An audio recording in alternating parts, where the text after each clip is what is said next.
सरकार और विश्वविद्यालय और प्रिंसिपल ये सब मनु को मानने वाले लोग हैं। इसलिए एक ही यूनिवर्सिटी में दौलत राम कॉलेज और मेरे कॉलेज में 500 मीटर का अंतर है सिर्फ, ठीक है जी। एक रेड लाइट से दूसरे रेड लाइट पे, अब दोनों जगह दो कानून है। दिख रहा है कि नहीं दिख रहा कि जब दलित कोई आंख में आंख मिला के जब बात करता है ना, मूंछ रखने से बाबा लोगों को टेंशन हो जा रही है? बच्चा पानी पी लेता है तो टेंशन हो जाती है गड़े से। और यहाँ दो प्रोफेसर तुम्हारे आंख में आंख मिला के रोज बात करते हैं कि नहीं करते हैं? तो तुम्हारे माथे में कितना टेंशन होती होगी वो भी जानता। अगर मैं गलत होता तो मुझे टर्मिनेट कर दिया रहता। 7 साल से वो प्रोसीडिंग का कागज मुझे नहीं दे रही है हमारे कॉलेज की, हिंदू कॉलेज की प्रिंसिपल अंजू श्रीवास्तव। इस विश्वविद्यालय में मनु व्यवस्था कायम हो गई, मनु व्यवस्था कायम है।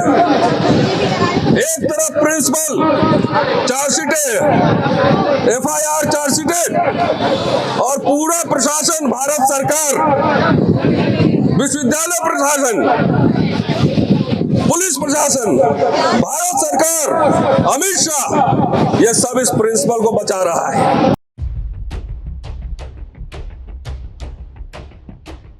दोस्तों, अभी सुबह क्लास लेकर और करीब 2.5-3 घंटे की धुआंधार मीटिंग करके आ रहा हूँ कॉलेज से। और इसलिए मैं तुमको नहीं आ पाया क्योंकि हमारे कॉलेज में से धुआंधार मीटिंग और बाहर लग के बगैर खाना खाए हुए यहाँ पहुंचा उससे अब सुन लीजिए मसला क्या है।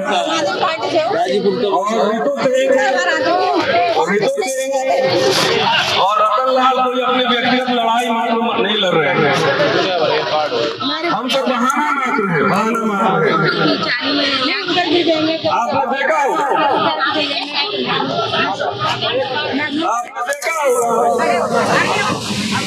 हमारे बच्चे मेडिकल कॉलेजेस में, IIT में सुसाइड कर रहे हैं। मेडिकल कॉलेजेस, IIT और विश्वविद्यालय सिर्फ आपके बच्चों के लिए नहीं बल्कि आपके समाज के जो लोग मुखर आवाज हैं उसके लिए कब्रगाह बनाने की कोशिश विश्वविद्यालय कर रहा है। उसका उदाहरण जम्मू विश्वविद्यालय का प्रोफेसर चंद्रशेखर भी है।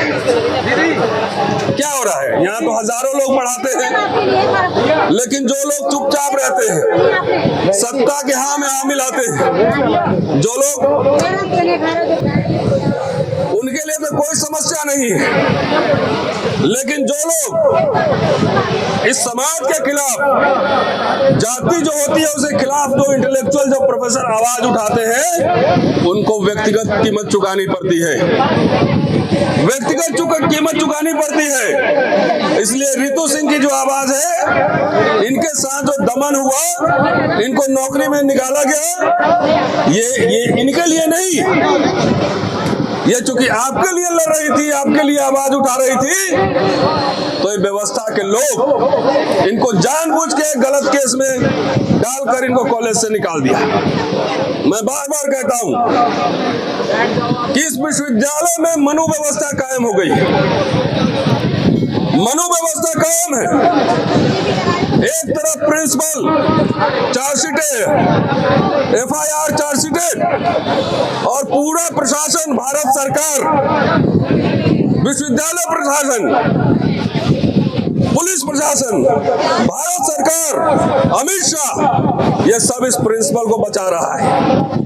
लेकिन आज इतनी संख्या में आप लोग आए हैं, इससे समाज का हौसला बढ़ता है। अब लड़ाई सिर्फ नौकरी की नहीं है, लड़ाई छुट्टी की और प्रमोशन की नहीं है। अब लड़ाई तो यह है कि जब तक इस सरकार को नहीं उखाड़ेंगे तब तक ये लड़ाई जारी रहेगी। इस सरकार को उखाड़ना है। आज मैं इतना इंपॉर्टेंट रैली छोड़ के कॉलेज में क्यों था आप पूछेंगे? इसलिए था कि मैं 26 साल पढ़ा चुका। मेरे कॉलेज की प्रिंसिपल मेरे खिलाफ 2016 में महिला उत्पीड़न केस लगवाई थी। महिला उत्पीड़न केस, और कुछ नहीं मिलता है तो यही मिलता है। हमने कहा आ जाओ बहन जी, कमेटी फेस करते हैं। कमेटी हुई पूरी प्रोसीडिंग, और प्रोसीडिंग जो है कंप्लीट हुई। अगर मैं गलत होता तो मुझे टर्मिनेट कर दिया रहता। 7 साल से वो प्रोसीडिंग का कागज मुझे नहीं दे रही है हमारे कॉलेज की, हिंदू कॉलेज की प्रिंसिपल अंजू श्रीवास्तव। आज वहां भी स्टाफ एसोसिएशन मीटिंग को गर्म करके लाल करके आया हूं। हमने तुम्हारे जैसे कुंजी छाप प्रिंसिपल को देख लेंगे, कोई टेंशन नहीं। सोचो, अगर मेरे ऊपर कोई मुकदमा हुआ है, प्रोसीडिंग हुई है, तो मेरे ऊपर एक्शन होना चाहिए कि नहीं होना चाहिए? लेकिन वो 7 साल से कागज दबा कर बैठी है। 2018 में मैंने छुट्टी के लिए अप्लाई किया कि मुझे छुट्टी दिया जाए, किताब लिखना है। आज तक छुट्टी नहीं दी, कोई कारण भी नहीं बता रही है, क्योंकि हमारी प्रिंसिपल ही कुंजी छाप है, उसको कुछ आता ही नहीं है। पीसी बताए, हमने कहा है कि इससे डरने होने वाला नहीं हूं, तुम्हारे रोके कुछ न रुकने वाला है। और ये लड़ाई एक कॉलेज की नहीं है, एक इंडिविजुअल की नहीं है। इतना दमन करने की कोशिश करती है। आगे देखो, मेरे घर के सामने कंपोस्ट पिट के नाम पे कचरा घर खोली हुई है, क्योंकि इसके दिमाग में ही कचरा है। तो दिमाग में कचरा है तो कचरा ही खोलेगी ना। और लगातार दमन की कोशिश 10 साल से चल रहा है, लेकिन मैं हारा, लड़ते रहूंगा इससे। और ये मैं जानता हूं, एक बात मैं जानता हूं कि जब दलित कोई आंख में आंख मिला के जब बात करता है ना, मुंह रखने से बाबा लोगों को टेंशन हो जा रही है?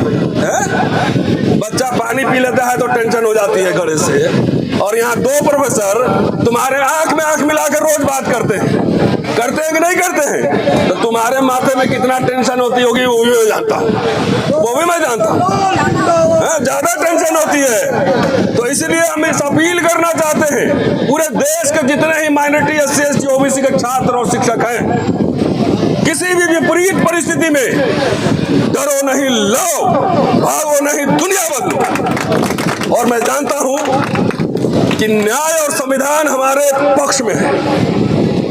देर हो सकती है, अंधेर नहीं। और ये लोग सरकार और विश्वविद्यालय और प्रिंसिपल, ये सब मनु को मानने वाले लोग हैं। इसलिए एक ही यूनिवर्सिटी में दौलत राम कॉलेज और मेरे कॉलेज में 500 मीटर का अंतर है सिर्फ।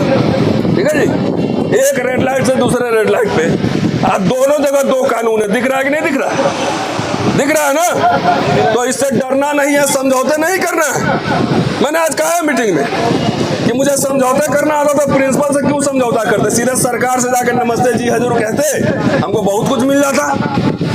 लेकिन व्यक्तिगत लेकर क्या करूंगा मैं, जब हमारा समाज के लोग मारे जा रहे हैं, जब हमारे समाज के ऊपर दमन हो रहा है, तो उस समय लेके क्या करूंगा? मेरा भी दमन होगा। मैं जानता हूं, कई मंत्री को भी जानता हूं, IAS ऑफिसर को जानता हूं, IPS ऑफिसर को जानता हूं। सब डर के साए में जी रहा है इस देश में, ये हालत हो चुकी है। इसलिए आज आप लोगों ने जो ताकत दिखाया है, लगातार बदस्तूर जारी रहना चाहिए। और हर महीने एक बड़ी रैली, एक दिन हिंदू कॉलेज में चलना, इनवाइट करके ले चलूंगा। तो पहले बोल दो चाय नाश्ते का प्रबंध वही करें, जरूरी है। इनसे डरना नहीं है किसी कीमत पर। और ये यहाँ से हम अपने बच्चों के बीच कॉन्फिडेंस का संचार करना चाह रहे हैं कि अगर इंसान हो, अगर जिंदा हो, तो तुम्हें जिंदा दिखना भी चाहिए। शुक्रिया, जय भीम।